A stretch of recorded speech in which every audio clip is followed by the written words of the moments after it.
বলো। দাদা, ভোট ঠিকঠাকভাবে হয়েছিল বলে দাবি করেছিলেন, তারপরে এরকম একটা ফলাফল কি বলবেন? ভোট ঠিকঠাক হয়েছিল এবং আমাদের চেষ্টা কোনো ত্রুটি ছিল না। এখন নির্বাচন মানুষের মতামতের উপর নির্ভর করে।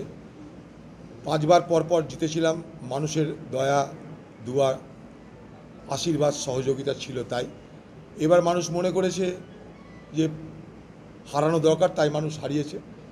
কোনো অভিযোগ নেই আমার। আমি তৃণমূল প্রার্থী ইউসুফ পাঠানের কাছে পরাজিত হয়েছি এবং আগামী দিনে ইউসুফ পাঠান, যিনি এই মুহূর্তে বহরমপুরের এমপি, তার চলার পথ সুগম হোক, তার জন্য আমার শুভকামনা থাকলো।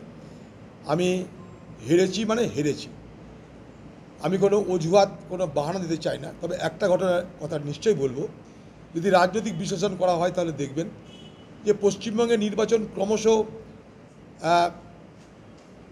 একটা সাম্প্রদায়িক বিভাজনের পথে এগিয়ে চলেছে এবং উদার ধর্মনিরপেক্ষ শক্তির জন্য পশ্চিমবঙ্গ ক্রমশ বিপজ্জনক হয়ে উঠছে।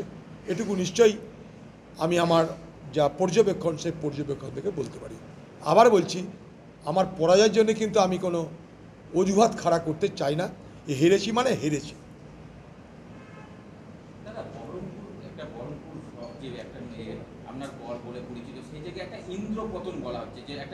বলতেই পারেন আপনারা। দেখুন, আমরা রাজনীতি করি, মানুষের ইচ্ছা অনিচ্ছা দ্বারা প্রভাবিত হই। গত বিধানসভা নির্বাচনে বহরমপুরে আমাদের প্রার্থী মনোজ চক্রবর্তী হেরেছিল। আমরা এই সময় ভেবেছিলাম হয়তো অনেকটা পুনরুদ্ধার করতে পেরেছি আমরা, কিন্তু দেখলাম না, বহরমপুরের আমরা মানুষের কাছে সেই সমর্থনটা পেলাম না, তো হেরেছি। তার জন্য আমার কোনো অভিযোগ নেই কারোর বিরুদ্ধে।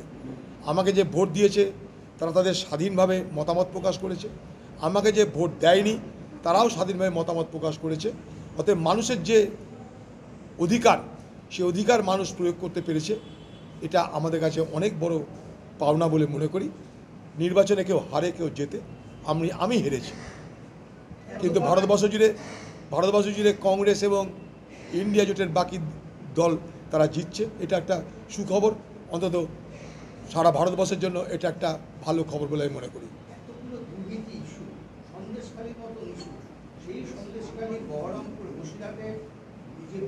ব্যাপার হচ্ছে, আমি একটু আগে বললাম যে বাংলায় রাজনীতিটা ক্রমশ উদার এবং ধর্মনিরপেক্ষ মানুষের জন্য বিপজ্জনক ভূমি হয়ে উঠছে।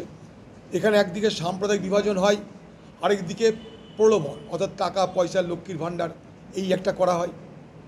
আবার উল্টো দিকে আপনি যাবেন, সেখানটা আবার হিন্দু বিভাজনের রাজনীতি করা হয়। ফলে আমরা পড়ে গেছি মাঝখানে।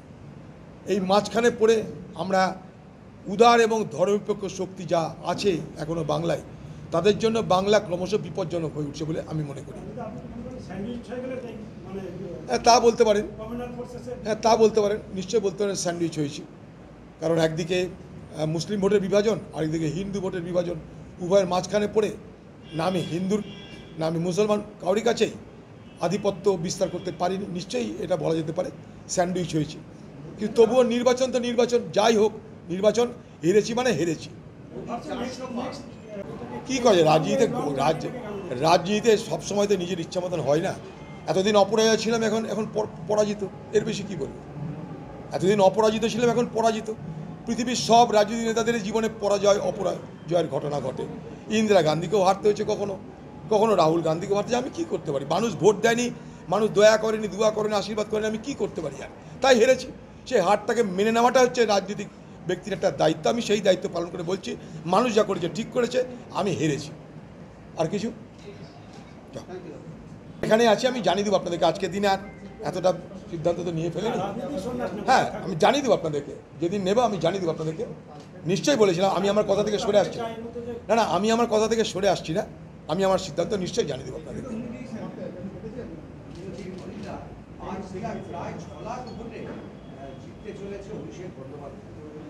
ওখানে আপনারা জানেন ভোট তো হয়নি, প্রহসন হয়েছে। ওখানে বিজেপি তার বিরুদ্ধে কোনো প্রার্থী দেয়নি, তাকে কেক ওয়াকিং করার সুযোগ দিয়েছে। সবাই জানে এটা। এটা অদ্ভুত লাগছে, অবাক লাগছে, হওয়া উচিত না, এটুকু বলতে পারি। মানুষের বললাম তো একটু আগে, মেরুকরণ হয়েছে পশ্চিমবঙ্গে, সাম্প্রদায়িক মেরুকরণ হয়েছে বলেই তো দিয়েছি প্রথমে আমি।